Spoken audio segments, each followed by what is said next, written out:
বুধবার আমবাসা থানাধীন নাইলাহাবাড়ি এলাকায় রেগার কাজ করতে গিয়ে এক দুর্ঘটনা সংঘটিত হয়। এতে 2 জন আহত, 2 জন নিহত হয়।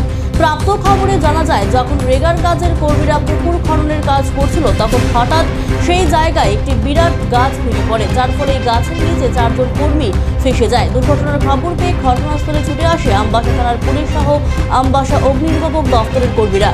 বহু প্রচেষ্টার পর 4 জনকে উদ্ধার করা হয়। এর মধ্যে জুই মলসম ও রবার্ট মলসম ঘটনাস্থলে মৃত্যুর কোলে ঢলে পড়ে। গুরুতর আহত হয় সূর্য সম মলসম এবং যুগত বক্ত মলসম। সঙ্গে সঙ্গে তাদের নিয়ে যাওয়া হয় ধলাই জেলা হাসপাতালে। এই ঘটনায় এলাকা জুড়ে চাঞ্চল্য বিরাজ করছে।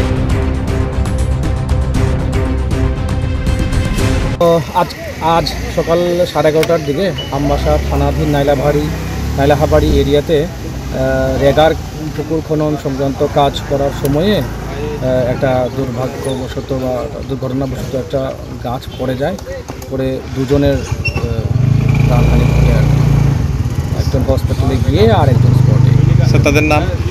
জুই মলসম আর একজন রবার্ট মলসম। স্যার, আহত কয়জন আছে এই ঘটনায়?